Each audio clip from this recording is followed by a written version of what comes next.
Out of the blue, we got a call from the Cook Inlet Tribal Council of Alaska. They wanted to explore whether they could start the first Indigenous-owned video game company. For Alaska Natives, storytelling has been a really important part of passing wisdom from one generation to the next. Whether it's through dance, through our story knife, or through our scrimshaw, it's been the one way we can pass down history and traditions.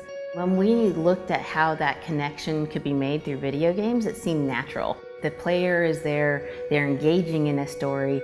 Well, it seemed natural to us, but we had to go convince our elders and our storytellers and our youth that, this is something we want to do.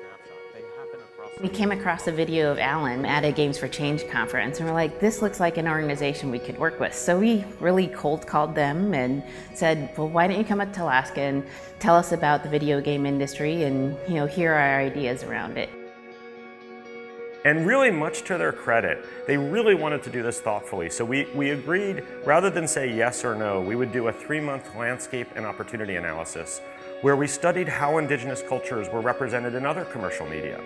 We found wonderful examples, movies like Whale Rider, world music, graphic novels, but in video games, there really were no good examples. Most of it, unfortunately, was pretty awful caricature. But what we discovered is the whole process of video game making needed to change, and we needed to set that bar higher.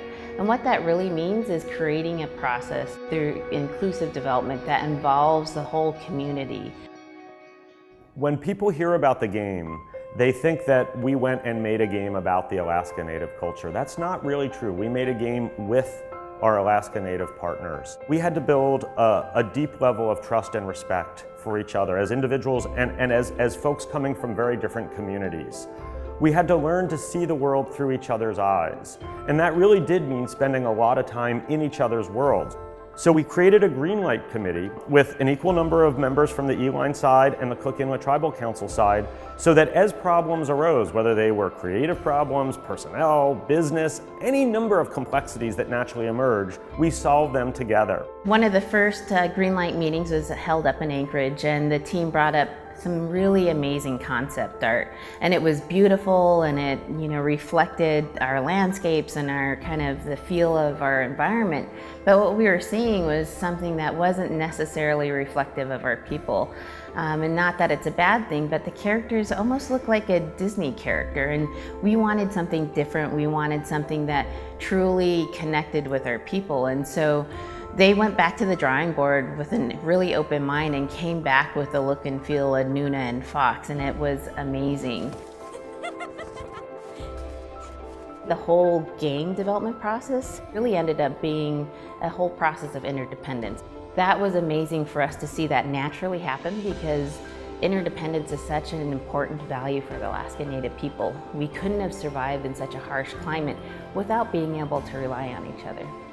We agreed we were going to do everything inclusively, and we went on a couple-year journey, and the end result was this game, Never Alone, Kisima Inŋitchuŋa.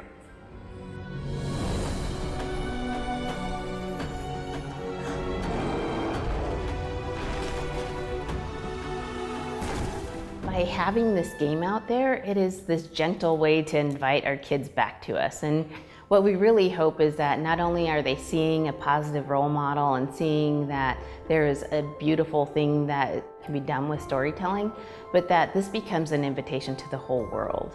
An invitation to engage in what we're calling world games as a genre, which is a way to share and celebrate cultures, but also a way to include a whole community in the making of a game where the whole community gets to become that storyteller through the game. When we released Never Alone, we never expected to get the global interest in the project. We've had well over 700 features, from the New Yorker to every game press to the Guardian, all over the world. We've been nominated for 75 Best of 2014 Game Awards, and that's competing with all the big commercial games. We won a British Academy Award.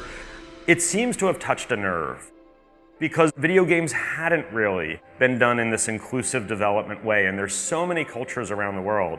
And that's very much at the heart of this idea of world games, of sharing, celebrating, and extending culture through video games.